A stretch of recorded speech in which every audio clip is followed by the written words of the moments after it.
Before we get into this episode, I would like to make a quick disclaimer that all of Society Inspired's interviews and the information we share are 100% for learning experience and to hear the different sides of the various issues we discuss. We never endorse nor support violence, and we are committed to promoting peace. I want to create a safe space for learning and comfortable place for people to be able to start to speak. Hope you enjoy. Hello, everybody. Welcome to the 11th episode of Society Inspired. My name is Gemma. I am 15 years old and a Palestinian American teen. I originally was going to post this episode a different month, but that is why I'm redoing the introduction and the outro. But I am super stoked to have Beverly Bautista as our special guest for episode number 11. Would you like to introduce yourself, tell us your story, and also share your preferred pronouns, please? All right.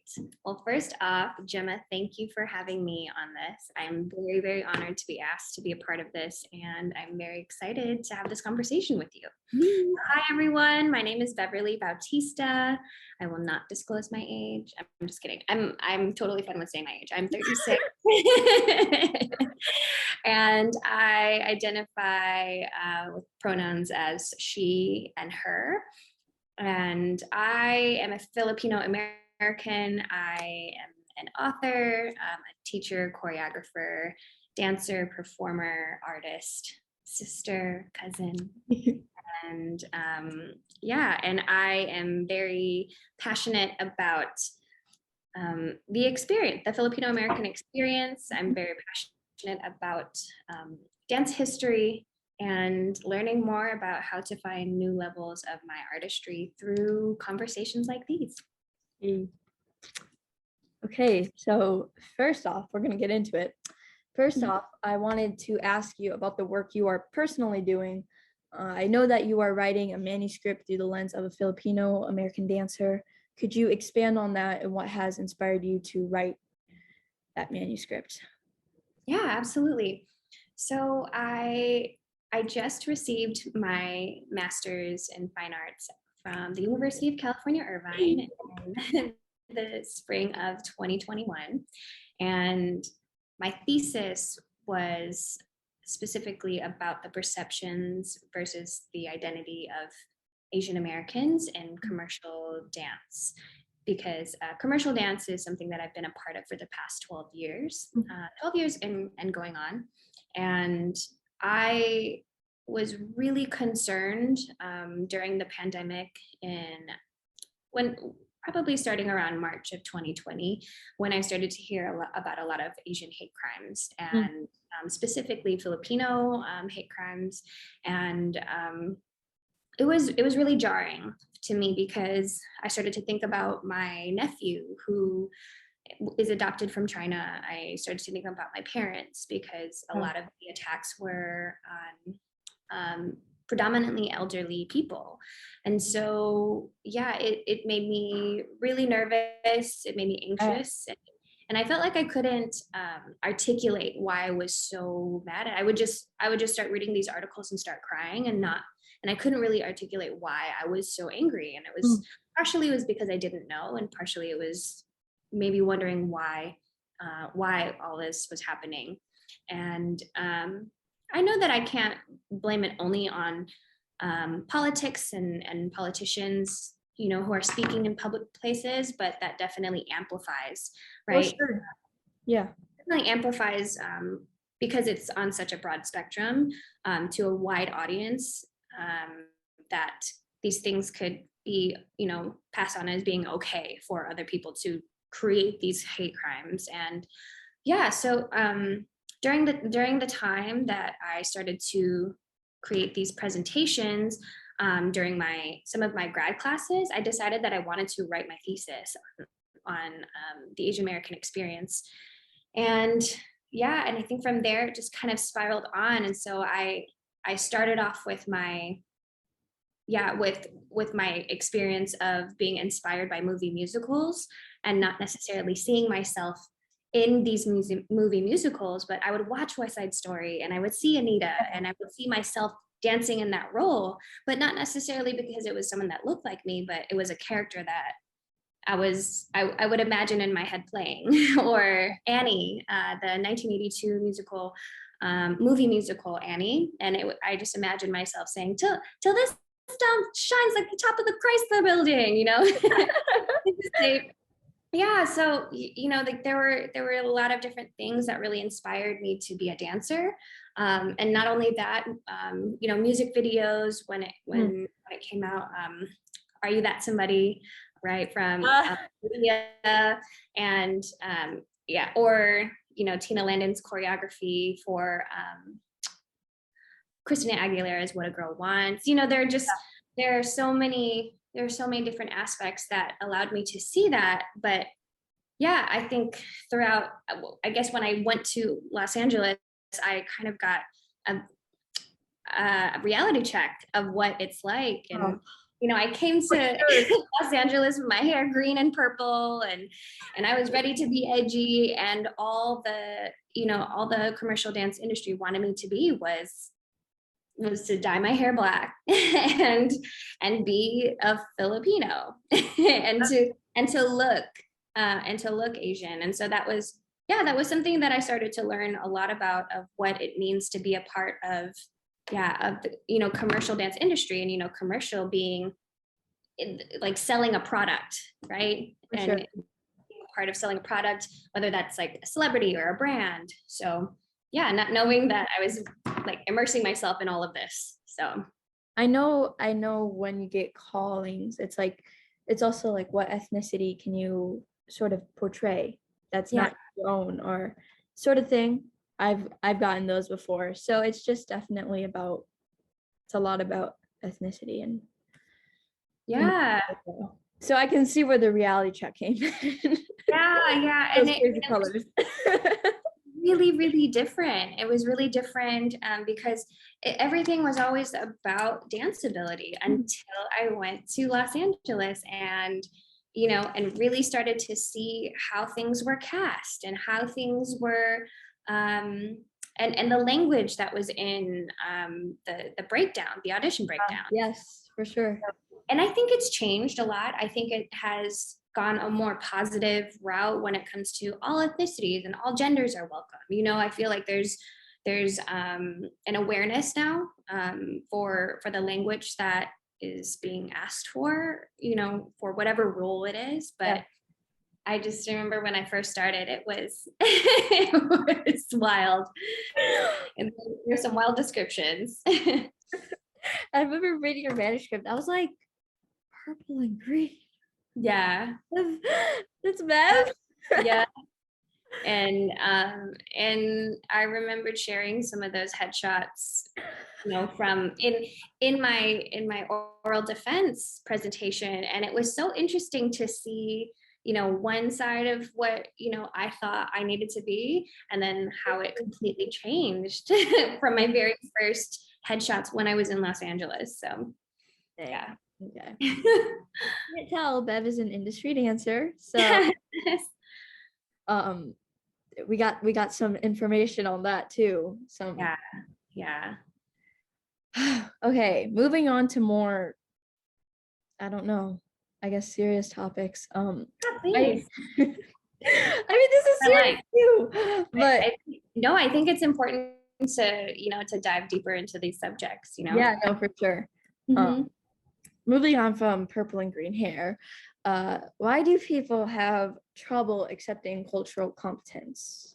I think the first thing that comes to mind is how certain ethnicities are being portrayed in media. Sure. I think I haven't really seen an Asian presence in blockbuster movies really since maybe 2020, 2021. Like since Crazy Rich Asians, to be completely honest with you. I know, I was just about to say. Mm-hmm. And then, before that, the Joy Luck Club, but a lot of people don't know about that. And that was 20 years prior to Crazy Rich Asians being released. And even, the new Shang-Chi movie that came out, and Shang-Chi and the Ten Rings, as well as the new Spider-Man movie. the new Spider-Man movie, by the way, this has a little bit of a spoiler, but there is a scene where a Filipino grandmother, which is also called Lola, this Lola of Ned, one of the main characters, there's a whole scene where she's speaking Tagalog, and there aren't any subtitles because Ned is the one that's translating for it. And so I remembered whispering over to my boyfriend during the movie, and I said, "This is huge for the Filipino community," you know, like that it is on this huge blockbuster movie that, you know, made what, over 250 million in the first weekend of it, and to have that big of a scene. Yeah.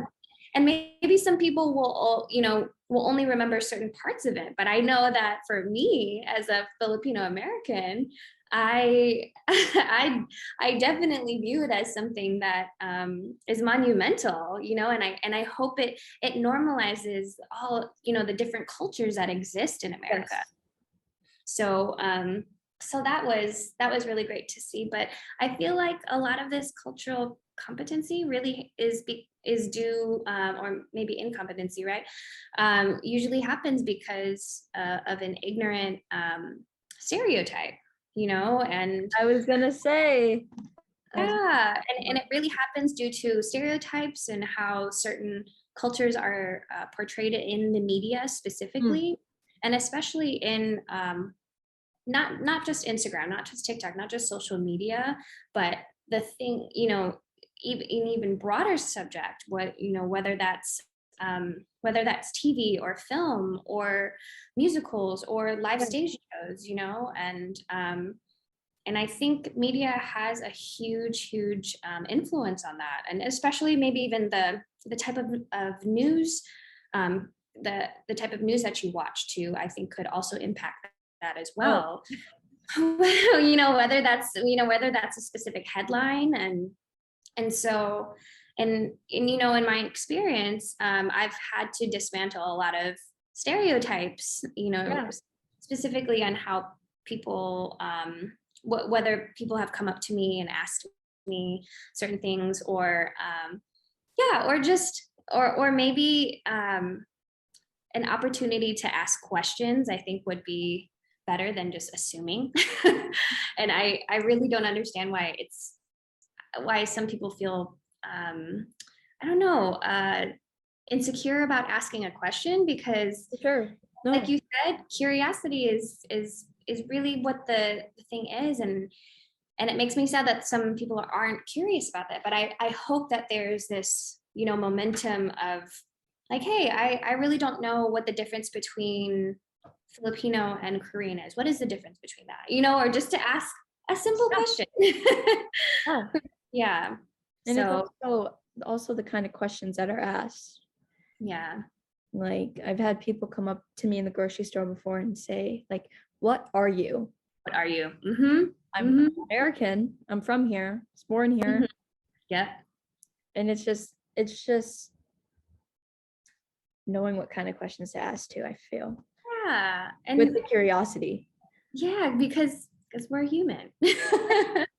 We're human, and you know, we may not have blonde hair, blue eyes, but we are human, and we want to be a part of the conversation, and we are a part of the conversation. Yeah. So, yeah. Dang. I swear, though, it is the questions. It's just asking the right questions and letting your curiosity drive you. Right.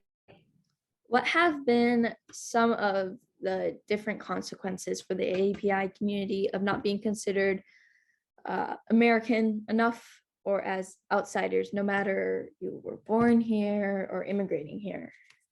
Yeah, some of the consequences that I've heard. So there's a really great documentary from PBS called Asian Americans that I watched, I think it was last year. And one of the things that I remembered was learning about the first Filipino man to arrive in the United States.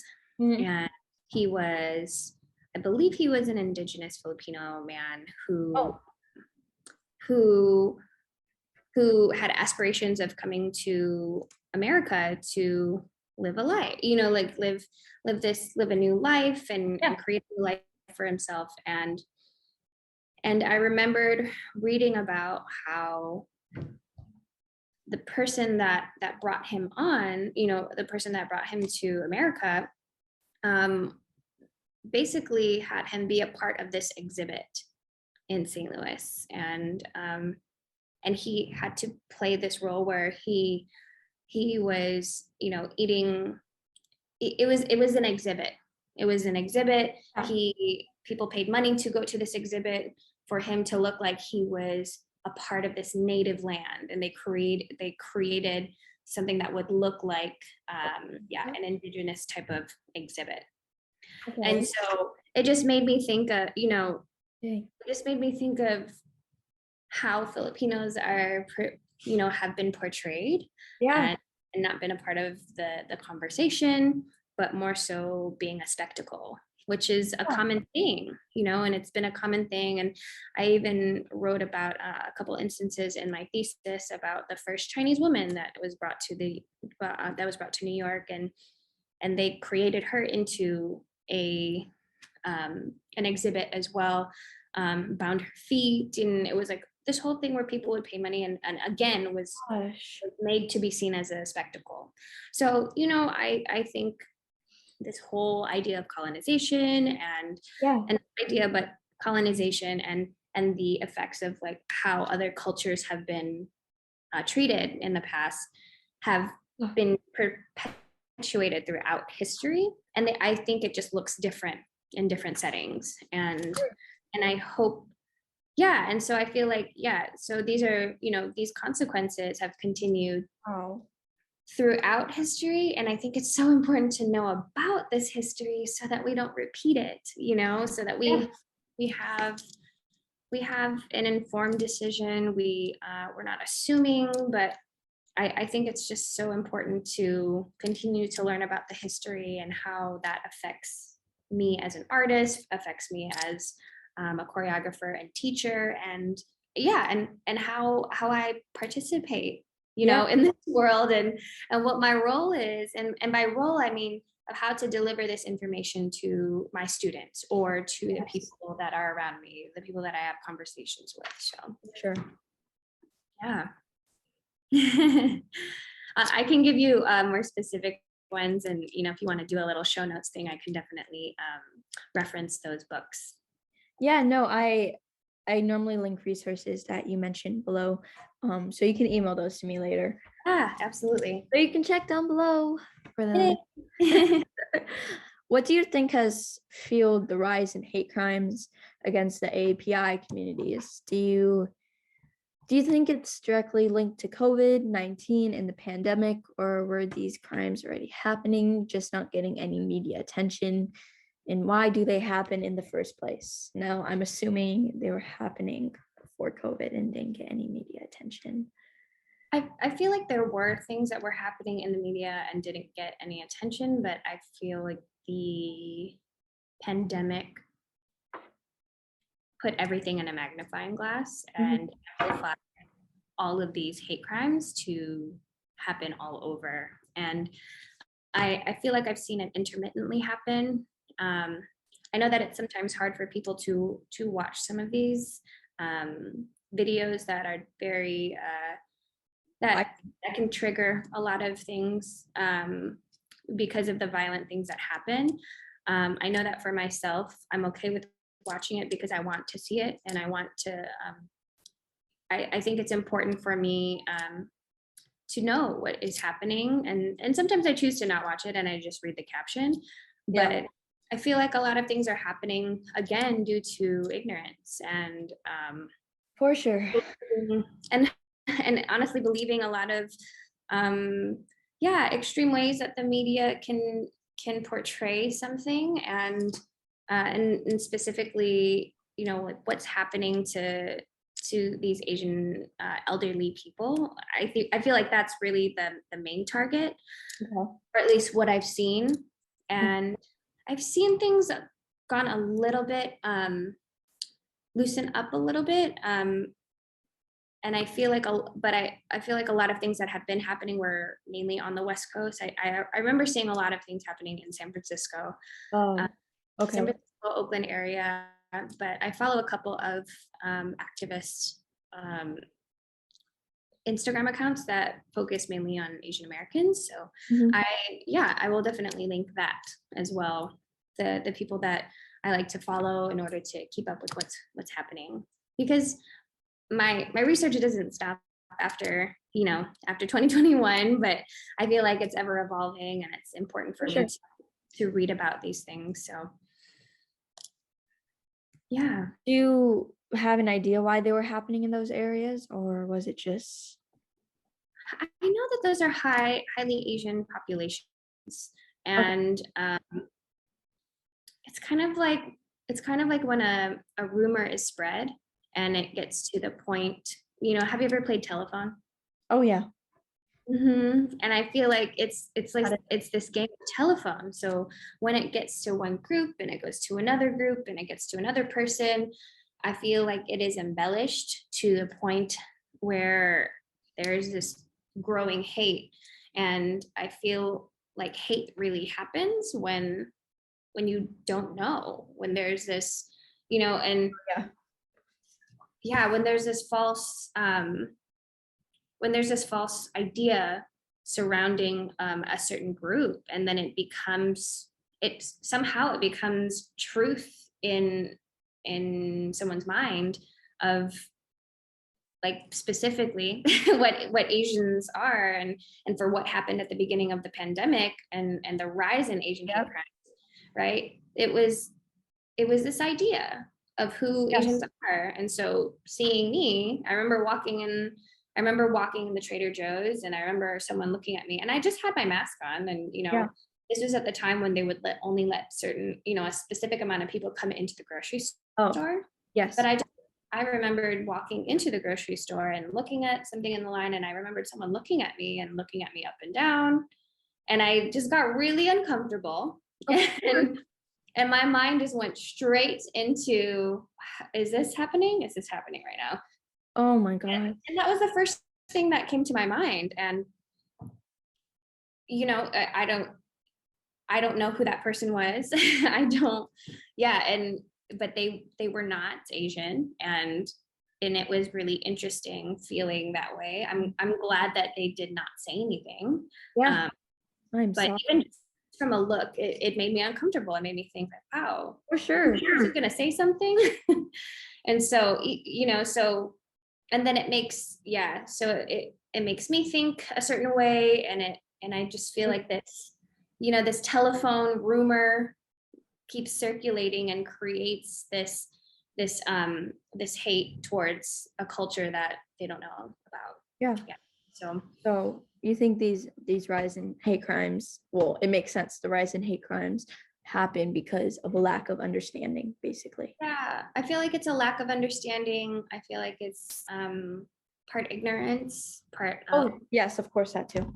yeah, and but yeah, definitely a lack of understanding, and or even just wanting to understand. Yeah, that happens a lot.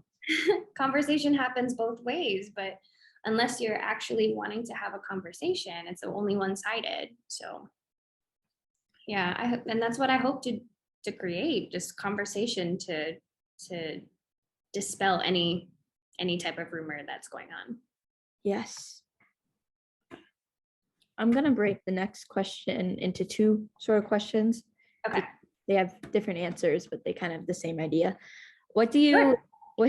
what do you envision for the future of how society views and appreciates the contributions of the AAPI community? So what I envision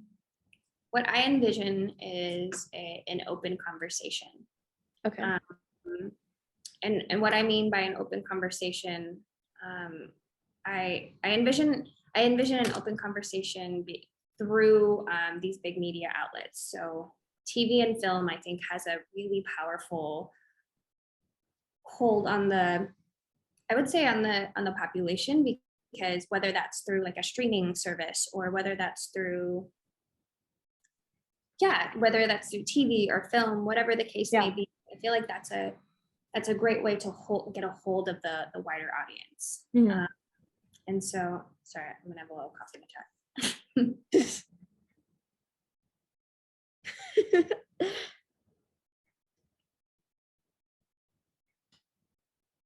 Bless you. She's taking a drink of water for the people who are listening and not watching the video.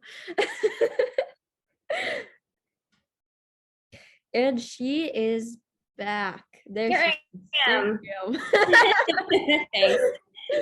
I felt it coming. I was like, wait a second. Okay. But yeah, I envision these opportunities to see, I would say specifically for Filipino Americans or Asian Americans, an opportunity to be seen in TV and film. Okay. In regular roles. The role of the romantic interest, the role of the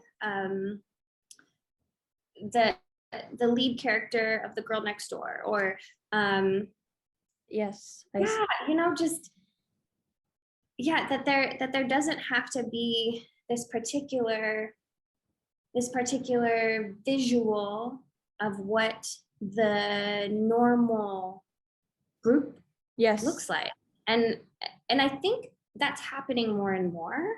I see it too. I think it's happening more and more, and I think the momentum just needs to continue to keep going. And the first time I saw that was Crazy Rich Asians. You saw the love interest, you saw the fiance, the handsome fiance, and you saw the funny friend and the crazy uncle, and but it's not the crazy Asian uncle. You know what I mean? It was just the crazy uncle. Yes. And I think that's what I hope to envision, that there's this story that's being told with a diverse, cast of people, and that it's a normal thing to see. Now, sometimes I think it's embellished, right, in some Hallmark movies, and this idea of what an interracial couple looks like, and it's kind of idealized in this, right, in this story. But I really envision seeing, different ethnicities being shown as regular roles, and that it doesn't have to look like an all-white cast to do that, I love that you said diversity, because I feel like even for the Black community, if there is a show that they can relate to, it's an all-Black cast. Yeah. And Crazy Rich Asians was, I didn't see the movie, but I think it was mainly an all Asian cast, if it all was. It was. And I want everybody, all ethnicities, to be mixed. Like those things are obviously fine to have. I mean, just being able to include everyone while, you know what I mean? Does that make sense? Yeah. I think there's room for everyone, and I think there needs to be not only a cast, right? Not only a cast of diverse people, but there needs to be diverse cast, diverse writers. Mm-hmm. There needs behind to be the scenes too. Diverse executive producers and producers. There diverse directors and directors of photography. I feel like there needs to be an all around totally agree. Opportunities for different people to get into the mix and to contribute to a production, to create, these different worlds where you can see, where you can just see the diversity within that. There's a certain story that goes around it, and so that's what I hoped in. That's what I envision, Awesome. Yeah. So that was for the future of how society views. Now, what do you envision for the future within the AAPI community? I think within the AAPI community, there are so many different ethnicities. And I love that. Do you know Sunisa Lee? Yes. Yeah, I From love. Minnesota. She's from Minnesota. Of course I know her. Yeah. So I thought it was really exciting for her to share her story about, about gymnastics and how she, and then seeing her go on to Dancing with the Stars, and it was, and she's of Hmong descent, Yeah. and I think it's really great to hear about different ethnicities, and different stories, and it doesn't have to be, in a widely spread success story like that, but maybe it's to be able to share, and share stories about, the people in your life. And I hope that different AAPI communities and ethnicities get to share their story, whether that's through a platform like this, or a platform that is in a mainstream outlet, or even just in conversations, because Yeah. the more that there are conversations happening, I feel like the more we'll dispel this idea of like, oh, we need to compartmentalize everyone, Yeah. it's this. It's kind of like when you see a last name, and you can, I know that sometimes I play the game of trying to identify what ethnicity it is, Yeah. what the last name is, but at the end of the day, I'm not going to assume or guess. I'm just going to say, how do you pronounce your last name?